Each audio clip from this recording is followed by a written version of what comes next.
Very good morning student. आज हम बात करेंगे एक इम्पॉर्टेंट बैंक के बारे में जो कि है रिजर्व बैंक ऑफ इंडिया, भारतीय रिजर्व बैंक। भारतीय रिजर्व बैंक को ही हम सेंट्रल बैंक यानी कि केंद्रीय बैंक कहते हैं। इस बैंक के बारे में जानने से पहले हम दो डेफिनेशन देखेंगे कि इस बैंक को एस्टैब्लिश क्यों किया गया। देखिए, सबसे पहले जो हम डेफिनेशन की बात कर रहे हैं वो है किस एंड एल्किन के अनुसार। देखिए, केंद्रीय बैंक वह बैंक है जिसका आवश्यक कार्य मुद्रा मान में स्थिरता बनाए रखना होता है। यानी कि सेंट्रल बैंक एक ऐसी बैंक है जो मनी स्टैंडर्ड में स्टेबिलिटी बनाए रखेगी। मनी स्टैंडर्ड यानी कि हम कह सकते हैं मुद्रा, आप कह सकते हैं मुद्रा मान। मुद्रा मान का मतलब होता है कि जो मार्केट में जो मनी का फ्लक्चुएशन आता है, कभी आप देखते हैं मार्केट में बहुत ज़्यादा मनी सप्लाई ज़्यादा है, कभी आप देखते हैं मार्केट में पैसा नहीं है, तो उन दोनों में जो स्थिरता होती है यानी दोनों का बैलेंस, मनी सप्लाई और डिमांड का, इन दोनों का जो बैलेंस है वो कौन बनाए रखेगी? आरबीआई। ठीक है, यानी कि उस देश की सेंट्रल बैंक। तो सबसे इम्पॉर्टेंट फंक्शन क्या होता है किसी भी केंद्रीय बैंक का, कि उस बैंक को एक सबसे इम्पॉर्टेंट काम करना होता है, वो होता है मनी स्टैंडर्ड में स्टेबिलिटी लेके आना। ठीक है, मुद्रा पर जो भी मुद्रा मान होता है उसमें स्थिरता लाना। और मुद्रा मान का मतलब होता है कि जो मनी सप्लाई है और जो मनी डिमांड है उन दोनों में क्या लानी है, हमें उन दोनों को बराबर करना है। और ये जो काम होता है ये करता है आरबीआई। राइट। सेकंड डेफिनेशन की ओर चलते हैं जो कि है प्रोफेसर कैट के अनुसार। प्रोफेसर कैट ने अपनी डेफिनेशन में क्या बताया है? केंद्रीय बैंक एक ऐसी संस्था है जिसे जनहित में मुद्रा के परिमाण में विस्तार और संकुचन के कार्य का उत्तरदायित्व सौंपा जाता है। यानी कि हम कह सकते हैं कि प्रोफेसर जो कैट थे वो अपनी डेफिनेशन में क्या बताना चाहते हैं कि जो सेंट्रल बैंक होती है किसी भी देश की, उसके ऊपर एक बहुत बड़ी रिस्पॉन्सिबिलिटी होती है। क्या रिस्पॉन्सिबिलिटी होती है? कि उसे मनी के अंदर जो एक्सपांसन और जो कॉन्ट्रैक्शन होता है उसे कंट्रोल में लाना होता है। एक्सपांसन का मतलब हो गया कि मार्केट में मनी बहुत ज़्यादा है, और कॉन्ट्रैक्शन का मतलब हो गया कि मनी जो है मार्केट में है नहीं। यानी कि इसका सिंपल सा जो संबंध है वो होता है बूम पीरियड और बॉटम पीरियड। यानी कि आपने सुना होगा कि मार्केट में बहुत तेज़ी आ गई है, मार्केट में बहुत मंदी आ गई है, तो इन दोनों सिचुएशन को कंट्रोल करने का जो काम है वो आरबीआई करती है। तो इन दोनों डेफिनेशन से एक क्लियर हो चुका है कि मनी जो सेंट्रल बैंक है उसका सबसे इम्पॉर्टेंट फंक्शन क्या है। इन दोनों डेफिनेशन में एक कॉमन वर्ड आया है, वो है मनी को कंट्रोल करना, मनी के फ्लो को बनाए रखना। यानी कि मनी का जो कॉन्ट्रैक्शन आ रहा है या एक्सपांसन हो रहा है उनको कंट्रोल में लाना, ताकि जो आप कह सकते हैं जो मार्केट है उसमें इतना फ्लक्चुएशन या उतार चढ़ाव नहीं आए। क्लियर है आपको? तो ये इम्पॉर्टेंट डेफिनेशन थी दो किसकी? सेंट्रल बैंक की। कि सेंट्रल बैंक का क्या इम्पॉर्टेंट काम है उसके ऊपर ही ये डेफिनेशन बनाई गई है। ओके, एग्ज़ाम के पॉइंट ऑफ व्यू से ये बहुत इंपॉर्टेंट डेफिनेशन है क्योंकि 2 मार्क्स में आपसे कभी कभी इस डेफिनेशन के बारे में पूछा जाता है। चलिए बात करते हैं जनरल इंट्रोडक्शन आरबीआई के बारे में। देखिए, अगर हम इंट्रोडक्शन ऑफ आरबीआई यानी आरबीआई के जनरल इंट्रोडक्शन की बात करें कि आरबीआई का कब बनाया गया, आरबीआई कैसे आई, कौन सी ईयर में आई है, वो सारा का सारा कहलाता है आरबीआई का एक सामान्य परिचय। ठीक है, तो चलिए सबसे पहले अगर हम बात करते हैं 1927 की यानी 1927 की। 1927 में एक हिल्टर कमीशन बैठा था। कौन सा? हिल्टर कमीशन। हिल्टर कमीशन ने ही क्या कह सकते हैं एक सेंट्रल बैंक का सजेशन दिया।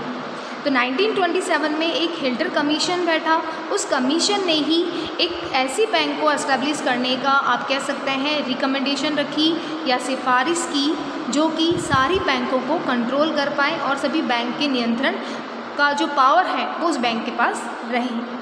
उसी तरह से भारत के लिए अगर हम बात करें कि आरबीआई एक्ट है वो कौन सा है? 1934। यानी भारत में जो आरबीआई का एक्ट है वो कब आया? 1934 को। एस्टैब्लिश यानी स्थापना उसके 1 साल बाद यानी 1 अप्रैल 1935 को हुई।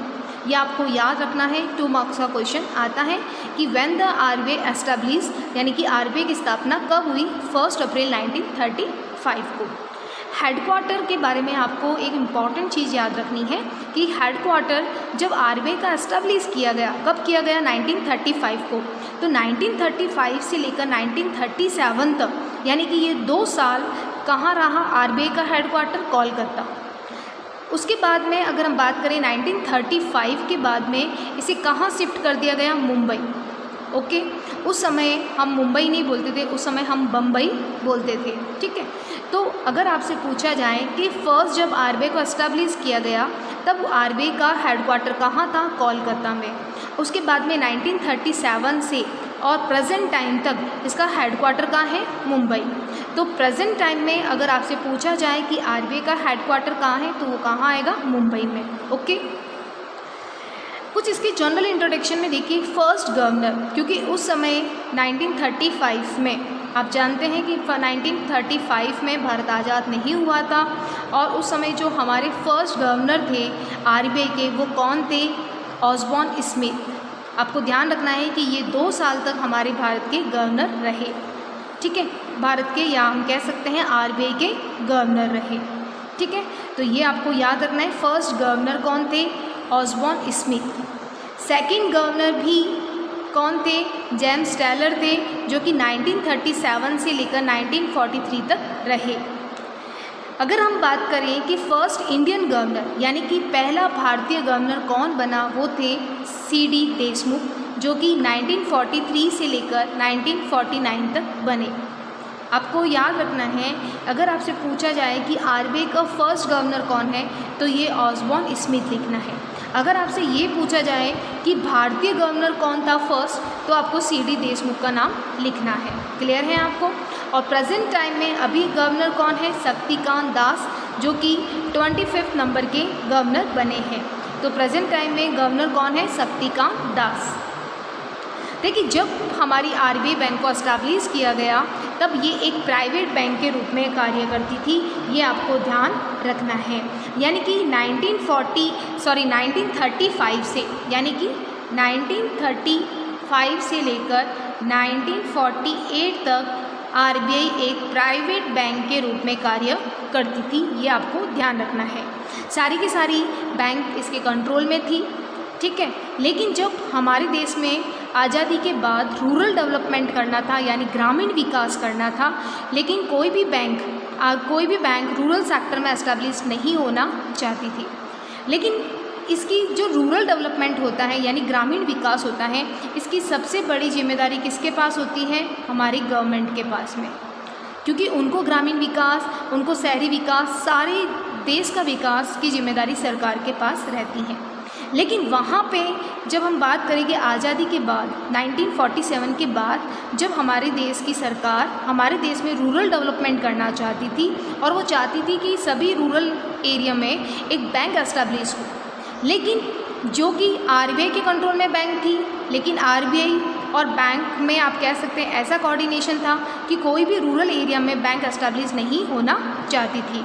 इसीलिए आप कह सकते हैं कि आप कह सकते हैं कि आरबीआई का जो राष्ट्रीयकरण है यानी नेशनलाइजेशन है वो कर दिया गया 1 जनवरी 1949 को। ठीक है, तो आपको याद रखना है कि आरबीआई का राष्ट्रीयकरण कब किया गया? 1 जनवरी 1949 को। और आरबीआई जो है जब एस्टेब्लिश हुई तब ये एक प्राइवेट बैंक के रूप में थी। ठीक है, तो ये आपको एक जनरल इंट्रोडक्शन याद रखना है। यानी कि आरबीआई का एक्ट कब था? 1934 को। एस्टेब्लिश कब हुआ? 1 अप्रैल 1935 को। हेडक्वार्टर कहाँ था? एस्टेब्लिश हुआ, स्थापना हुई तब कोलकाता था। 1937 से प्रेजेंट टाइम तक इसका हेडक्वार्टर है मुंबई और इसके फर्स्ट गवर्नर थे ऑसबॉर्न स्मिथ, जबकि भारतीय गवर्नर फर्स्ट था कौन थे? सीडी देशमुख। और प्रेजेंट टाइम में गवर्नर कौन है? शक्तिकांत दास। इसके साथ ही आपको याद रखना है कि आरबीआई जब बनी तब वो एक प्राइवेट बैंक के, निजी बैंक के रूप में थी, लेकिन 1 जनवरी 1949 को इसका राष्ट्रीयकरण कर दिया गया और ये एक सरकारी बैंक बन गई। ठीक है, इसके साथ ही हम कुछ इम्पॉर्टेंट इसके स्ट्रक्चर की बात करते हैं कि आरबीआई के स्ट्रक्चर में कितने मेंबर होते हैं, कौन कौन मेंबर आता है आरबीआई के बोर्ड ऑफ डायरेक्टर में, उसके बारे में। देखिए, स्ट्रक्चर ऑफ आरबीआई की जो स्ट्रक्चर है, संरचना है, उसमें आप कह सकते हैं बोर्ड ऑफ डायरेक्टर में टोटल 21 मेंबर होते हैं। ये आपको याद रखना है कि आरबीआई के बोर्ड ऑफ डायरेक्टर जो होते हैं उसमें कितने होते हैं? 21 मेंबर होते हैं, ये आपको ध्यान रखना है। सबसे पहला जो ऊपर आता है वो आता है गवर्नर, यानी एक गवर्नर होता है आरबीआई के अंदर, 4 आपके डिप्टी गवर्नर होते हैं, ठीक है। 2 मेंबर आते हैं फिनेंशियल मिनिस्ट्री से, यानी जो आपकी वित्त मंत्रालय है वहाँ से 2 मेंबर आएंगे। 10 मेंबर यहाँ पे गवर्नमेंट ऑफ इंडिया के, यानी कि भारत की सरकार के द्वारा इनको चुना जाता है 10। और 4 मेंबर होते हैं लोकल बोर्ड के। लोकल बोर्ड का मतलब हो गया न्यू दिल्ली, मुंबई, कोलकाता और चेन्नई, यानी कि 4 कहाँ से आएंगे, दिल्ली, मुंबई, कोलकाता और चेन्नई के। तो ये सारे के सारे मेंबर कितने होते हैं, 21। ये आपको याद रखना है कि बोर्ड ऑफ डायरेक्टर में कितने मेंबर होते हैं। तो ये हमने बात की स्ट्रक्चर ऑफ आरबीआई के बारे में। चलिए आगे हम बात करते हैं कि इसकी सब्सिडीज़ कितनी है उसके बारे में। देखिए आरबीआई की जो सब्सिडीज़ हैं वो आपके कह सकते हैं 4, अभी प्रेजेंट टाइम में 4 सब्सिडीज़ हैं जो आरबीआई के हैं। सबसे इम्पॉर्टेंट है DICGC, ध्यान रखिएगा। फर्स्ट कौन सी है, DICGC, यानी कि इसका फुल फॉर्म क्या हो जाएगा, deposit insurance and credit guarantee corporation of India, ठीक है। तो ये आपको ध्यान रखना है कि ये जो संस्था है, सब्सिडी है, इसका इम्पॉर्टेंट फंक्शन क्या होता है उसके बारे में। कॉरपोरेशन ऑफ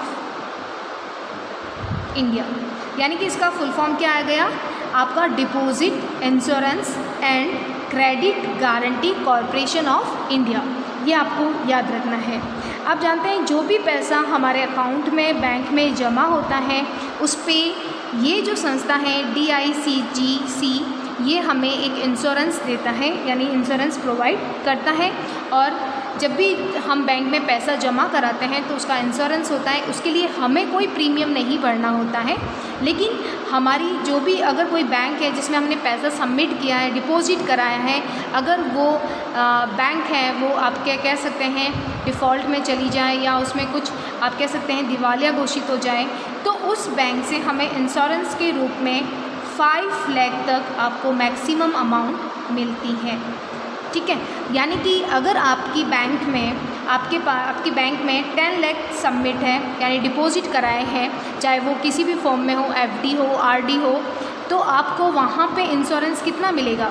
अगर वो बैंक कह सकते हैं दिवालिया घोषित हो गई है तो उस बैंक में आपको कितना मिलेगा, 5 लाख तक ही अमाउंट मिलेगी।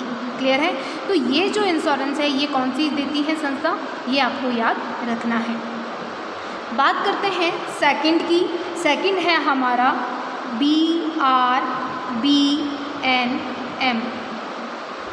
इसके फुल फॉर्म की बात करते हैं, भारतीय क्या हो जाएगा, भारतीय रिजर्व बैंक नोट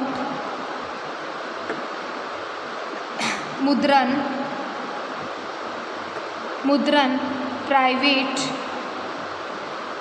लिमिटेड, ठीक है। ये आपको याद रखना है।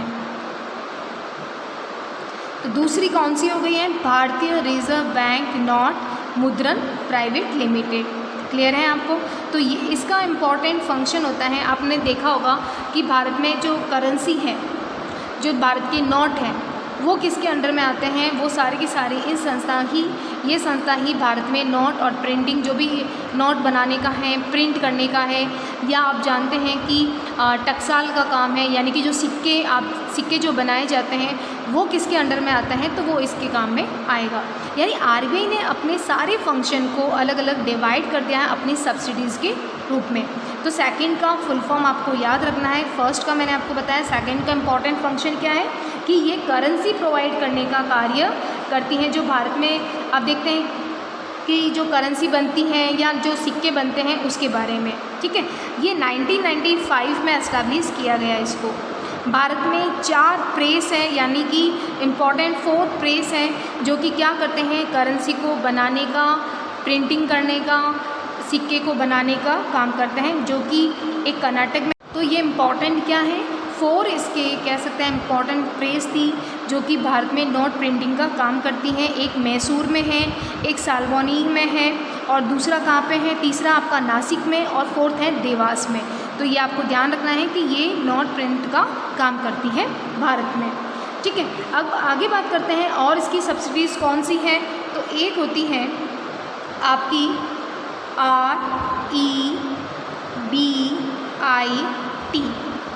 REBIT यानी कि रिज़र्व, इस क्या हो जाएगा, रिज़र्व बैंक इंफॉर्मेशन टेक्नोलॉजी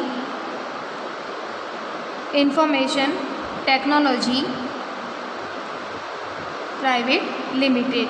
यानी कि हम कह सकते हैं कि इसकी जो फोर्थ है, इम्पॉर्टेंट, नाम से ही पता चल रहा है कि क्या कह रहा है कि ये आपकी थर्ड जो बताई है reserve bank information technology private limited, ये भी क्या करती है, जो टेक्नोलॉजी संबंधित काम होते हैं, ठीक है, वो सारा का सारा हैंडल RBI की तरफ से ये सब्सिडीज़ करती है। फोर्थ जो इम्पॉर्टेंट है, फोर्थ हमारी है जो कि है IFTAS का फुल फॉर्म क्या हो जाएगा, Indian financial technology and allied service. क्या हो जाएगा, इंडियन F से क्या हो जाएगा आपका फाइनेंशियल, T से क्या हो जाएगा टेक्नोलॉजी एंड एलाइड सर्विस। ठीक है, ये भी क्या करेगी, ये काम भी आप देख सकते हैं, ये लेटेस्ट है, ये अभी 2019 में एस्टैब्लिश की गई, 2019 में। और इसका सबसे जो इम्पोर्टेंट फंक्शन है वो ये है कि यहाँ पे सारे के सारे जितने भी इंडियन हमारे RBI के जो टेक्निक्स होते हैं, जो टेक्नोलॉजी प्रॉब्लम आती है, वो सारे के सारे सॉल्व आउट इस संस्था के सब्सिडी के द्वारा की जाती है। तो ये 4 सब्सिडीज़ कह सकते हैं प्रेजेंट टाइम में RBI की है। चलिए अब हम बात करते हैं RBI के फंक्शन की। बात करते हैं फंक्शन ऑफ RBI यानी RBI के कार्य। पहला जो फंक्शन है वो है मोनोपोली ओवर नोट इश्यू, यानी कि मुद्रा निगमन का एकाधिकार। देखिए RBI का जो सबसे इम्पॉर्टेंट फंक्शन है वो ये है कि हमारे देश में जो नोट इश्यू का कार्य है वो RBI के द्वारा किया जाता है। सिर्फ 1 रुपये के नोट को आप भारत की सरकार के द्वारा इशू किया जाता है, बाकी जितनी भी पेपर करेंसी है वो किसके द्वारा इशू की जाएगी, RBI के द्वारा, ये आपको याद रखना है। सेकंड फंक्शन है इसका to act as government banker agent and adviser, यानी कि सरकार के बैंकर के रूप में, प्रतिनिधि के रूप में और एक सलाहकार के रूप में कार्य करना। देखिए सरकार के, ये आप कह सकते हैं सरकार के बैंकर के रूप में, सरकार की भारत की जितनी भी गवर्नमेंट की जितनी भी सिक्योरिटीज़ होती हैं उसे परचेज़ करना, उसे सेल करना, ये सारा का सारा कार्य RBI के द्वारा किया जाता है। यानी कि ये जितने भी सरकार के द्वारा जो भी सिक्योरिटीज़ होती हैं, जो भी प्रतिभूतियाँ होती हैं उसके रूप में, इसके साथ में ये बैंक का आप कह सकते हैं प्रतिनिधि, यानी कि कह सकते हैं ये एक एजेंट के रूप में भी कार्य करता है। यानी कि भारत सरकार के द्वारा जितने भी फंक्शन होते हैं, चाहे वो इंटरनेशनल रिलेटेड हो चाहे नेशनल रिलेटेड हो, ये सारे के सारे फंक्शन RBI के द्वारा किए जाते हैं। साथ ही साथ सरकार को जब भी आवश्यकता होती है तो ये एक एडवाइज़र के रूप में भी कार्य करता है। तो आप कह सकते हैं कि भारत की सरकार को जब भी फिनेंस से रिलेटेड आप कह सकते हैं एक एडवाइज़र के रूप में कह सकते हैं, और जितनी भी सिक्योरिटीज़ को सेल एंड परचेज़ करना होता है वो सारा का सारा RBI के माध्यम से किया जाता है। यानी कि RBI ही सारे जो फंक्शन है वो भारत सरकार की ओर से करती है, ये आपको ध्यान रखना है। ठीक है, थर्ड है क्रेडिट कंट्रोल यानी साख नियंत्रण। अभी हमने बात की थी एक डेफिनेशन में जिसमें लिखा था कि RBI क्या करती है, जो भी सेंट्रल बैंक होती है देश की, वो देश में क्रेडिट कंट्रोल या मनी फ्लो को कंट्रोल करती है। ठीक है, ये इसलिए किया जाता है कि ज़्यादा डिमांड अगर बढ़ जाएगी तो आप जानते हैं अगर बहुत ज़्यादा मार्केट में किसी वस्तुओं की डिमांड बढ़ जाएगी, और डिमांड बढ़ने का कारण होता है लोगों के हाथ में परचेजिंग पावर आना। और परचेजिंग पावर का आना कहाँ से आता है, परचेजिंग पावर जब बहुत ज़्यादा मनी सप्लाई मार्केट में होती है। तो ऐसी जब सिचुएशन आती है तो आप जानते हैं कि सारे लोगों के जब पास में जब पैसा होगा तो सभी डिमांड करेंगे, और डिमांड करेंगे तो क्या होगा, सारी वस्तुओं का जो प्राइस है वो कहाँ चला जाएगा, बहुत ज़्यादा हायर हो जाएगा। तो इस तरह के जो फ्लक्चुएशन आते हैं मार्केट में, उसे कंट्रोल करने का जो काम है वो आरबीआई के द्वारा किया जाता है। साथ ही साथ आपको एक चीज़ और ध्यान रखनी है कि ये यहाँ पे आरबीआई के द्वारा जो क्रेडिट कंट्रोल है, यानी कि वर्तमान में जो इम्पोर्टेंट है, जो सेंट्रल बैंक है उसका सबसे इम्पोर्टेंट काम ही क्रेडिट कंट्रोल बताया गया है। यानी जितने भी प्राइस में जो स्टेबिलिटी बनाए रखना, जो मनी सप्लाई का फ्लो है ज़्यादा मार्केट में आ गया उसे कम करना, यानी कि आप कह सकते हैं बूम पीरियड है, बॉटम पीरियड है, या तेजी काल कह सकते हैं, इसे मंदी काल कह सकते हैं, इन सिचुएशन को कंट्रोल करने का कार्य जो है वो आरबीआई के पास में रहता है। तो यानी कि क्रेडिट कंट्रोल का फंक्शन भी सबसे ज़्यादा इम्पॉर्टेंट है। बात करते हैं नेक्स्ट फंक्शन की, to collect economic information and data, आर्थिक सूचनाओं एवं आंकड़ों का संग्रहण करना। देखिए टाइम टू टाइम प्रत्येक देश में आप जानते हैं इकोनॉमिक इंफॉर्मेशन और डेटा होते हैं, उसको कलेक्शन करना, उसे पब्लिश करने का जो फंक्शन होता है वो उसकी सेंट्रल बैंक के पास में होता है। तो सेंट्रल बैंक का ये रिस्पॉन्सिबिलिटी होता है कि वो हमारे देश की अर्थव्यवस्था से संबंधित, यानी कि मनी से रिलेटेड, बैंकिंग से रिलेटेड, फॉरेन ट्रेड से रिलेटेड, इंटरनल ट्रेड है, या इंडस्ट्रियलाइजेशन की जो प्रॉब्लम्स हैं या उनके प्रोडक्शन है, उनके बारे में डेटा लेना और उसे पब्लिश करने का काम है वो सेंट्रल बैंक के पास में रहता है। यानी कि हम कह सकते हैं कि आरबीआई का इम्पॉर्टेंट फंक्शन क्या है, इंफॉर्मेशन कलेक्ट करना, डेटा कलेक्शन करना और साथ ही साथ टाइम टू टाइम उसे पब्लिश करने का काम। नेक्स्ट है custodian of international currency reserve, अंतर्राष्ट्रीय मुद्राओं के कोषों का संरक्षक। यानी कि हमारे देश में जब भी फॉरेन करेंसी की नीड होती है तो वो हम कहाँ से ले सकते हैं, आरबीआई के पास। आरबीआई के पास में इंटरनल एक रिज़र्व होता है और एक एक्सटर्नल रिज़र्व होता है।